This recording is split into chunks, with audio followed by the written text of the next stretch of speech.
You bought a Red Bull energy drink in the past 12 years. You're eligible for some cash. The company has settled a $13 million false advertising lawsuit.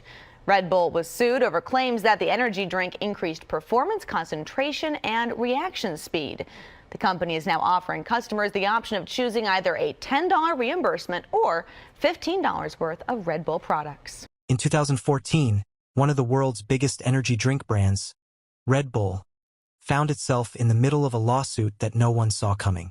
For years, Red Bull had dominated the energy drink market with bold ads, high-flying stunts, and that unforgettable slogan, "Red Bull gives you wings." It was catchy, fun, and instantly recognizable. But one man decided to call out the company for something millions of people had never questioned. He claimed that after years of drinking Red Bull, he didn't feel more energized, focused, or improved in any way, and that the brand had been misleading consumers all along. That single complaint grew into a massive class action lawsuit that would eventually cost Red Bull $13 million. The lawsuit claimed that Red Bull's advertising was false and deceptive. According to the complaint, the company exaggerated the performance benefits of its drink, promising sharper focus and more energy than it could actually deliver.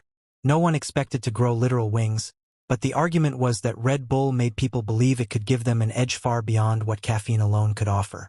Studies at the time showed that a cup of coffee provided the same energy boost as a can of Red Bull, which made their bold claims look questionable. Red Bull wasn't just selling a drink, they were selling a lifestyle. Their commercials showed athletes jumping out of planes, people racing cars, and daredevils performing insane stunts. The message was clear: drink Red Bull and you could do the impossible. But when the lawsuit hit, that message suddenly became evidence. The case opened the door for millions of people.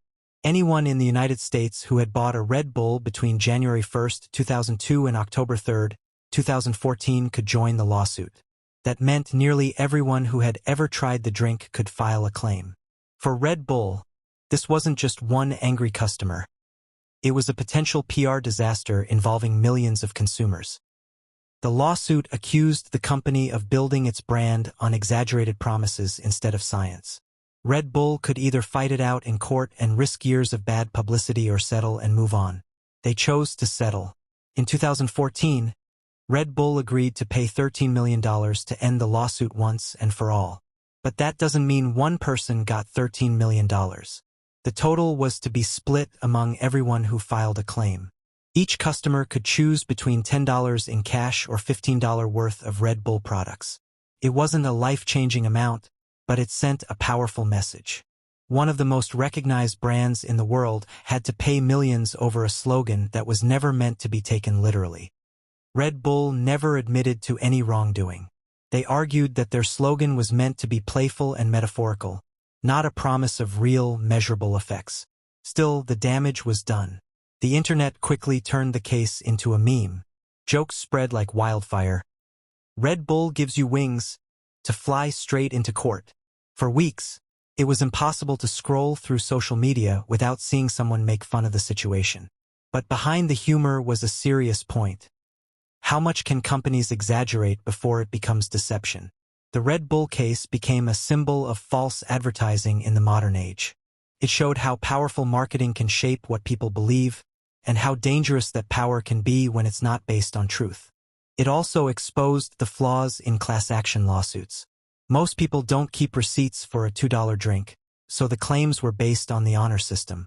Anyone could say they'd bought a Red Bull during that time. And because of the $13 million cap, the more people that filed, the less each person received.